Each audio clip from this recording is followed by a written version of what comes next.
നിങ്ങളെ വിശ്വസിച്ചിറങ്ങുകയാണ് മക്കളെ, ഇതിനെപ്പറ്റി വലിയ വഴിപാടൊന്നുമില്ല, അങ്ങനെ അവർ പറഞ്ഞ പോലെ കാണിച്ചു ഞാൻ.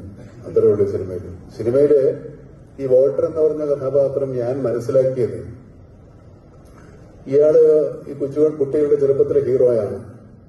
ഇടയ്ക്കകത്ത് അയാൾ നാട് വിട്ടുപോയി, ഉച്ചക്കാരാണ് എല്ലാവരും. അയാൾ കുറെ കാലം കഴിഞ്ഞതിന് ശേഷം തിരിച്ചു വരുന്നത് ആ കുട്ടികളൊന്ന് സർപ്രൈസ് ചെയ്യിക്കാൻ വേണ്ടി തന്നെയാണ്. പക്ഷെ അവരന്ന് കണ്ട ആ വേഷത്തിലും രൂപത്തിലും അന്ന് ഇയാളുടെ ഇവിടുന്ന് പോയ കാലത്തുള്ള കൊച്ചി ഭാഷയൊക്കെയാണ് ഇയാൾ സംസാരിച്ചുകൊണ്ടിരുന്നത്. അത് വന്നതിന് ശേഷം ഒരിക്കലും അവർക്ക് അവരുടെ ഐഡന്റിറ്റി പോകാതിരിക്കാൻ വേണ്ടി ആ ഭാഷ സംസാരിക്കാനും ആ രൂപം വരുത്താനും ഒക്കെ ഞാൻ ശ്രമിച്ചിട്ടുണ്ട്. അത് ഇപ്പൊ കൊച്ചിയിലുള്ള ഭാഷയിലല്ല അയാൾ സംസാരിക്കുന്നത്, കുറെ കാലം മുമ്പുള്ള കൊച്ചി ഭാഷയാണ് സംസാരിക്കുന്നത്. അപ്പോൾ ചിലപ്പോ ഇപ്പോഴത്തെ പിള്ളേർക്ക് ചിലപ്പോൾ ഇത്തിരി കണക്ഷൻ പോയെന്ന് വരാം, പക്ഷെ അത് അങ്ങനെ കണ്ടാൽ കണക്ട് ആകും. അപ്പൊ ഇവര് പറഞ്ഞു ചെയ്തു, അതെന്തായാലും നല്ലതായാലും ചീത്തയായാലും എനിക്കൊരു ഉത്തരവാദിത്തമില്ല.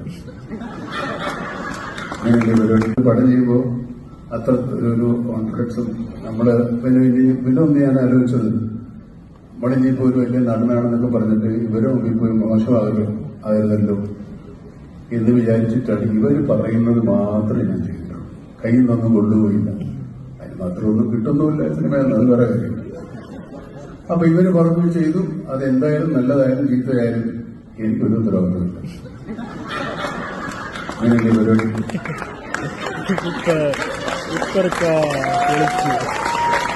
Thank you. നമുക്ക് ഒരു ചോദ്യം ചോദിച്ചു.